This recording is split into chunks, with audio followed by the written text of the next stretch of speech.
Hello students, very pleasant welcome to you all in my class, in the class of Business Studies, class 12, where we were dealing with a very important topic of the chapter, that is financial management, and a very crucial chapter related to the marks also. And in this chapter, previously we have discussed the concept of financial management, various major decisions in that, and various affecting factors in that major decision.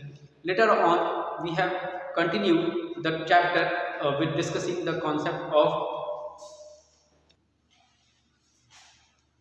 capital structure and financing decision in this regard, and also determine and ascertain the various affecting factors of these two.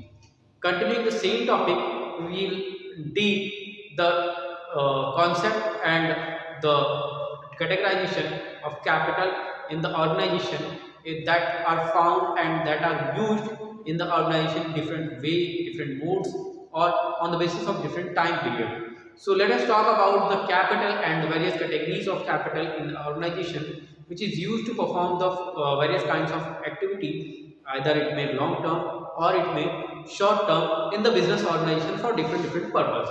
So first of all, let us know what is capital, and later on we will deal with various categories of capital and the various affecting factors of these factor too.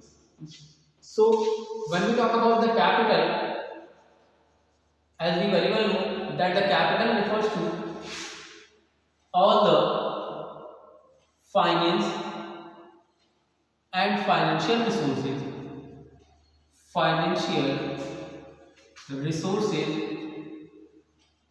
that are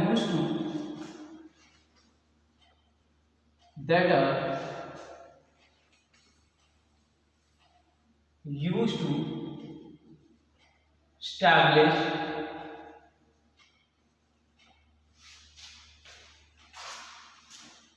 the business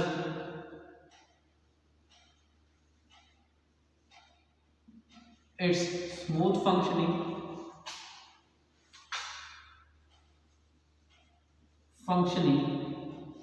or for its expansion.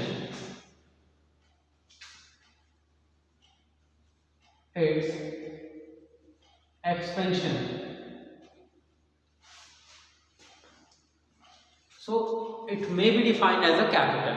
वो सारे resources जो एक organisation की establishment, उसकी smooth functioning और उसके expansion के लिए यूज किए जाते हैं, वो सारे ही रिसोर्सेज या उन रिसोर्सेज की मॉनेटरी वैल्यू को हम कैपिटल कहते हैं. So I hope the concept is very much clear to you related to the capital.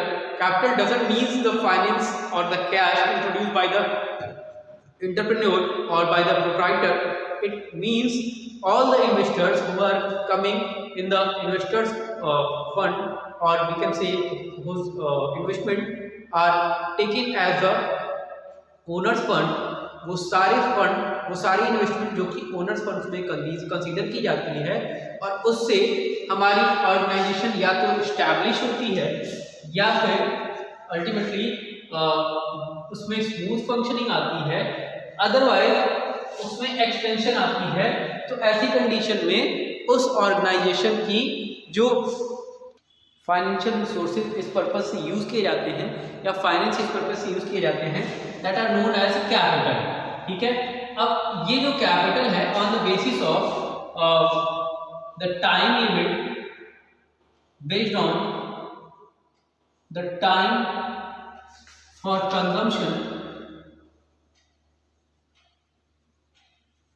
consumption of the capital, it could be divided in two categories. Widely it could be divided in two categories. पहला owners fund, or we can say actually fixed capital.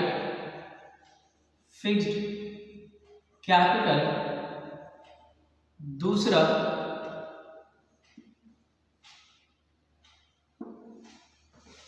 Working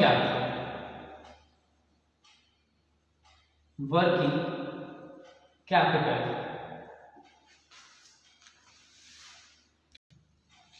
Where the fixed capital means the capital which is fixed for a long time, which is fixed for a long time.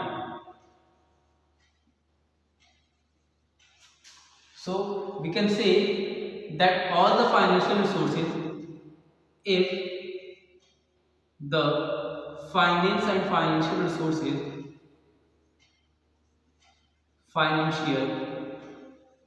resources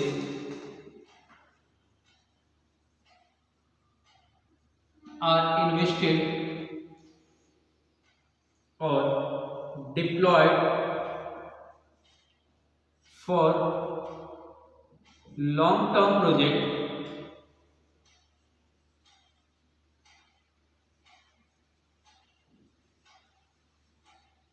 that is more than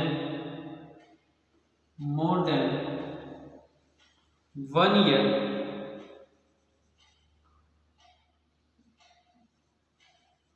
it is called fix capital. अगर कोई capital या अगर कोई finance या financial resources जो entrepreneur या owner's fund से belong करते हैं, उसे हमने किसी लंबे प्रोजेक्ट में इन्वेस्ट किया है, किसी लॉन्ग टाइम की प्रोजेक्ट में इन्वेस्ट किया है, जिसमें 1 साल से पहले रिकवरी नहीं होनी है, तो ऐसी कंडीशन में उस कैपिटल को हम फिक्स कैपिटल कहेंगे.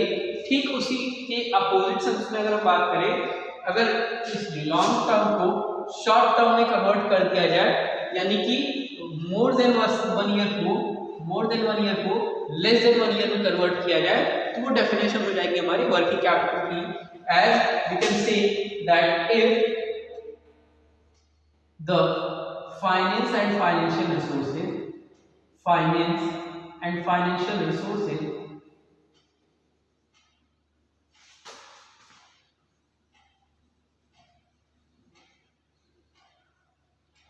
deployed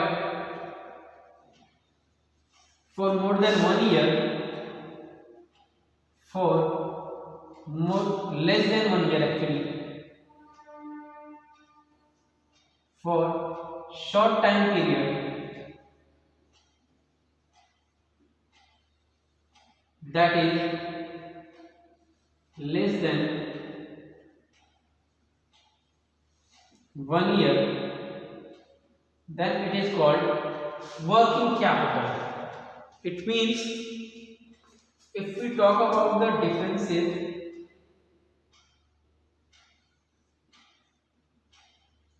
between current assets and current liability, that is known as working capital of the organization. यानी वर्किंग कैपिटल करेंट असेट्स का करंट लायबिलिटीज के ऊपर जो सरप्लस है उसी के बेसिस पे डिसाइड किया जाता है, और इसको हमारे ऑर्गेनाइजेशन की डेली एक्टिविटी के लिए यूटिलाइज किया जाता है. Use for daily operation, daily activities of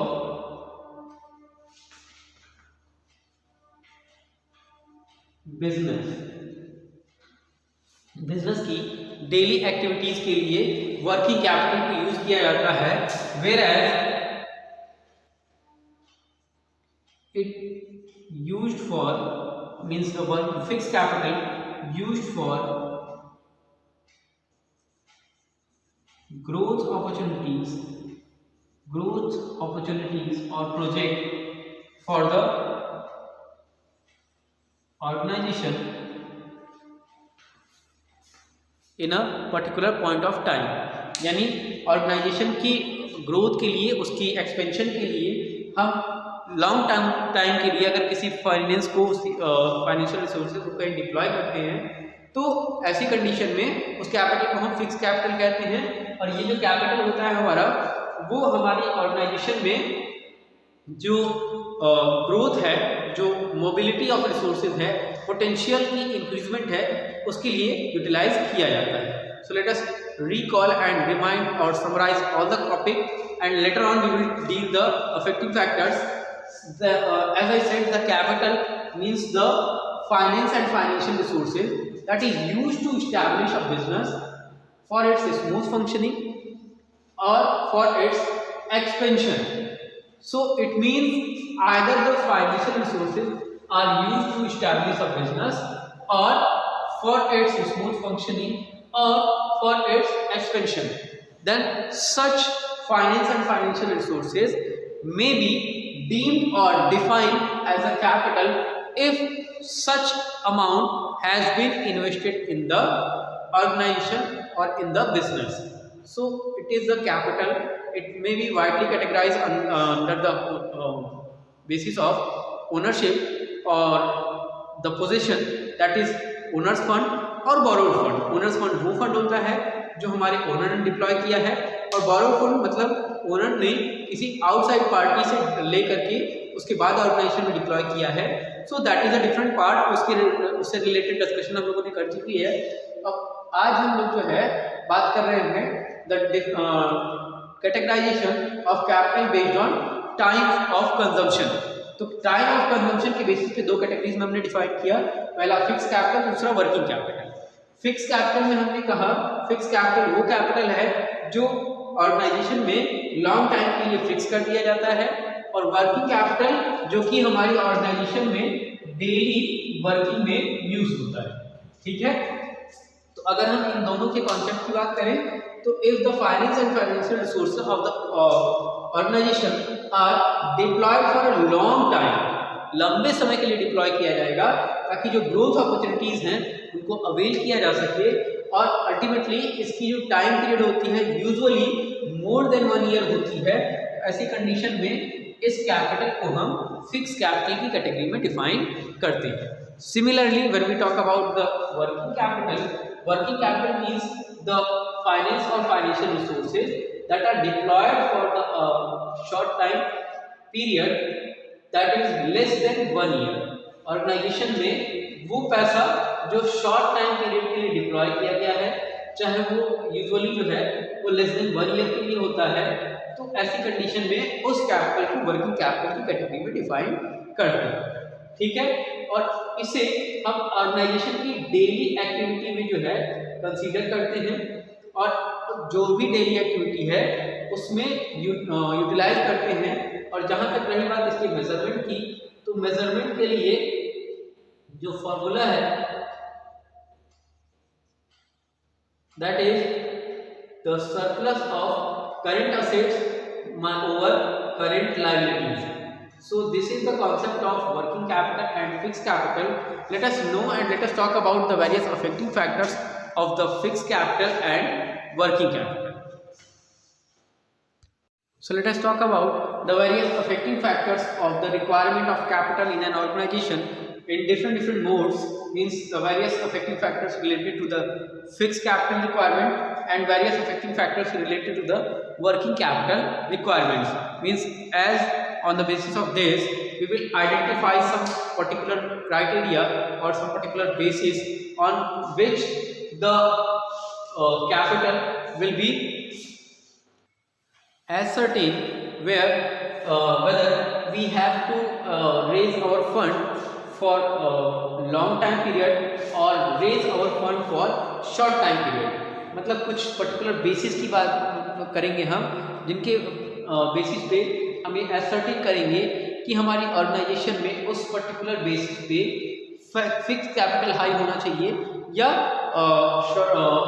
जो short time period that is working capital उसकी वैल्यू हाई होनी चाहिए। सो अगर इन दोनों के लिए हम एक बेसिस अलॉट करें तो let us see the determination of fix capital requirement and working capital requirement. तो सबसे पहली जो बात होगी that is the size and scale of operation of the business। जो ऑर्गेनाइजेशन है उस ऑर्गेनाइजेशन की स्केल ऑफ ऑपरेशन यानी साइज जो है वो कितनी ज़्यादा वाइडर है, वो कितनी ज़्यादा बड़ी है। यानी ऑर्गेनाइजेशन जितनी ज़्यादा बड़ी होगी उतनी ही ज़्यादा उसके पास फिक्स कैपिटल की रिक्वायरमेंट होगी। ठीक है, higher can you calculate scale of operation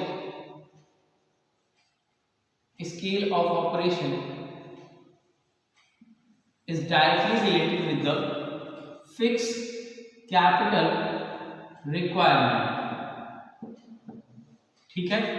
ultimately किसी ऑर्गेनाइजेशन में जितने ज़्यादा वाइडर लेवल पे परफॉर्मेंस होगी उतना ज़्यादा कैपिटल इंटेंसिव टेक्निक यूज़ होगी, और जितनी ज़्यादा कैपिटल इंटेंसिव टेक्निक यूज़ होगी प्रेमाइसिस की, प्रॉपर्टीज़ की, बड़ी बड़ी मशीनरीज़ की वैल्यू उतनी ज़्यादा होगी, और मशीनरीज़ में और प्रेमाइसिस में हम जितनी ज़्यादा वैल्यू इनपुट के रूप में लगाएंगे, इन्वॉल्व करेंगे, डिप्लॉय करेंगे, उतना ज़्यादा ऑर्गेनाइजेशन में फिक्स कैपिटल बढ़ता जाएगा, और ऑर्गेनाइजेशन में जितना ज़्यादा फिक्स कैपिटल बढ़ेगा उतना ही ज़्यादा हमारी ऑर्गेनाइजेशन को फिक्स कैपिटल की रिक्वायरमेंट की ज़रूरत पड़ेगी। अगर हम उसी कॉन्सेप्ट को यानी स्केल ऑफ ऑपरेशन को वर्किंग कैपिटल के टर्म में मेजर करें तो अल्टीमेटली वहाँ भी हम यही कह सकते हैं कि जितनी ज़्यादा बड़े स्केल पे, जितनी ज़्यादा वाइडर स्केल पे प्रोडक्शन होगा उतनी ही ज़्यादा वर्किंग कैपिटल की भी रिक्वायरमेंट होगी। यानी scale of business is directly related to the working capital requirement. जितनी ज़्यादा लेवल पे जो है प्रोडक्शन होगा, जितना ज़्यादा क्वांटिटी प्रोडक्शन होगा उतना ज़्यादा हमें वर्किंग कैपिटल की रिक्वायरमेंट होगी, और जितना कम क्वांटिटी प्रोडक्शन होगा उतने कम वर्किंग कैपिटल की रिक्वायरमेंट हमें हमारी ऑर्गेनाइजेशन में पड़ेगी। इसके बाद अगर हम बात करें एक और इम्पॉर्टेंट बेसिस की, तो that is techniques of production. Techniques of production, as on the basis of the technique we may categorize entire technique in two wider category, that is capital intensive technique और labor intensive technique। अगर हमारी organisation capital intensive technique को capital intensive technique को prefer करती है तो ऐसी condition में फिक्स कैपिटल की रिक्वायरमेंट अधिक होगी, और अगर ऑर्गेनाइजेशन में लेबर इंटेंसिव टेक्निक की अडॉप्शन होती है इसका मतलब हमें लेबर की रिक्वायरमेंट अधिक पड़ेगी, और लेबर की रिक्वायरमेंट अधिक पड़ेगी तो ऐसी कंडीशन में हमें वर्किंग कैपिटल की रिक्वायरमेंट भी अधिक होगी, क्योंकि उन रेगुलर वेजेस वर्कर को वेजेस पे करने होंगे, और वेजेस पे करने के लिए हमें रेगुलरली ऑर्गेनाइजेशन में सफिशिएंट कैपिटल की रिक्वायरमेंट पड़ेगी। तो ऐसी कंडीशन में अगर लेबर इंटेंसिव हाई है, अगर लेबर इंटेंसिव जो है टेक्निक यूज हो रही है तो ऐसी कंडीशन में ऑर्गेनाइजेशन में वर्किंग कैपिटल अधिक होना चाहिए, और अगर लेबर इंटेंसिव टेक्निक अडॉप्टेड नहीं है तो ऐसी कंडीशन में वर्किंग कैपिटल की रिक्वायरमेंट कम होगी। Similarly, we could say that if the capital intensive technique is used in the organization, then the requirement of fixed capital is high in that particular organization. But if the capital intensive technique is not used in the organization, then low fixed capital could be implemented in the organization, or the fixed capital requirement may be low in that particular organization. Moreover, when we talk about some more important basis, that is the nature of the business,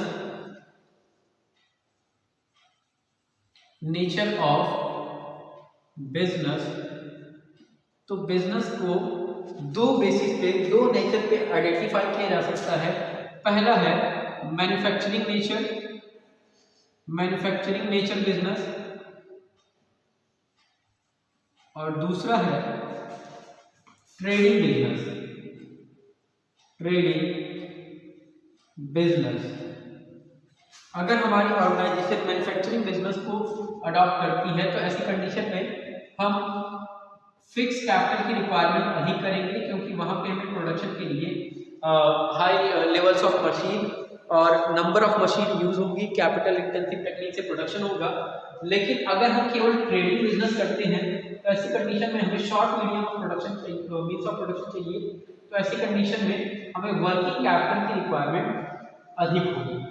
और similarly in the opposite case we can say that if the trading business is not adopted in our organization, then the requirement of fixed capital is very low, but if the manufacturing business is not available in the organization, then the fixed capital requirement is very low।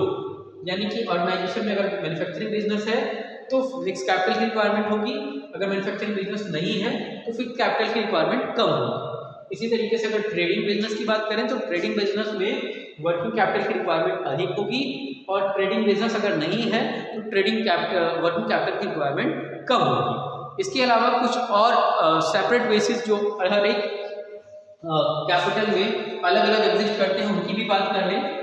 ठीक है, ये तो कुछ common basis थे।